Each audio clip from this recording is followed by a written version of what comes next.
ये लोग इतना कह रहे हैं कि अगर इनकी फिर से सत्ता आएगी तो संविधान को बदल डालेंगे।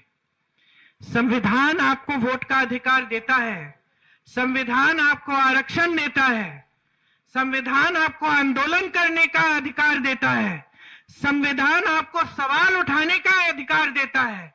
संविधान इस देश की जनता को सर्वोपरि रखता है। इसको कमजोर करने की बात क्यों उठ रही है? क्योंकि ये चाहते हैं कि लोकतंत्र कमजोर हो। इसीलिए इस चुनाव में आपका वोट सिर्फ आपके बच्चों के भविष्य के लिए नहीं, सिर्फ अपने गांव के विकास के लिए नहीं, लेकिन इस देश को बचाने का वोट है। इस देश में लोकतंत्र को फिर से पूरी तरह से स्थापित करने का वोट है। इसीलिए समझ लीजिए कि 20 तारीख को जब आप वोट देने जाएंगे, तीसरे नंबर पे भैया का बटन है, तीसरे नंबर पे बटन दबाएंगे, तब आप सबसे पहले एक ऐसे सांसद को चुनेंगे जो हमेशा लोकतंत्र के लिए लड़ेगा, जो कभी पीछे नहीं हटेगा। उसको घर से निकाला, संसद से निकाला, प्रताड़ित किया, परिवार के सारे सदस्यों को उल्टा सीधा बोला। इंदिरा गांधी जैसी महान हस्ती जो शहीद हुए इस देश के लिए, उनको देशद्रोही बोला प्रधानमंत्री जी ने।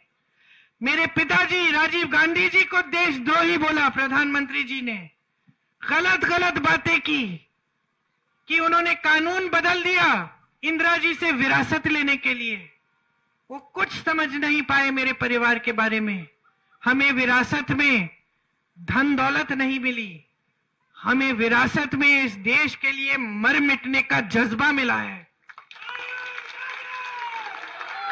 हमारे एक परिवार के सदस्य को मारोगे, दूसरा खड़ा हो जाएगा इस देश के लिए, दूसरे को मारोगे, तीसरा खड़ा हो जाएगा इस देश के लिए, तीसरे को मारोगे, चौथा खड़ा हो जाएगा इस देश के लिए।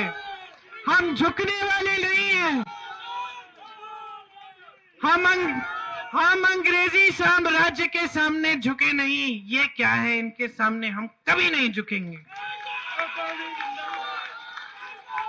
हम इस देश के लिए लड़ते रहेंगे जब तक हम में दम है, जब तक हम में सांस है, तब तक हम आपके लिए लड़ते रहेंगे। आपको इस गरीबी के खाई से निकालने के लिए लड़ते रहेंगे। आपको आत्मनिर्भर और मजबूत बनाने के लिए लड़ते रहेंगे और कोई हमें रोक नहीं पाएगा। इसीलिए हम आपसे पूछते हैं और आपसे यही मांगते हैं कि आप जागरूक बने। आपकी भी जिम्मेदारी है देश के प्रति। आप अपना वोट विवेक से दें, आपके अपने पक्ष में जाए, अपने भविष्य को मजबूत बनाने के लिए जाए, इस देश को मजबूत बनाने के लिए जाए।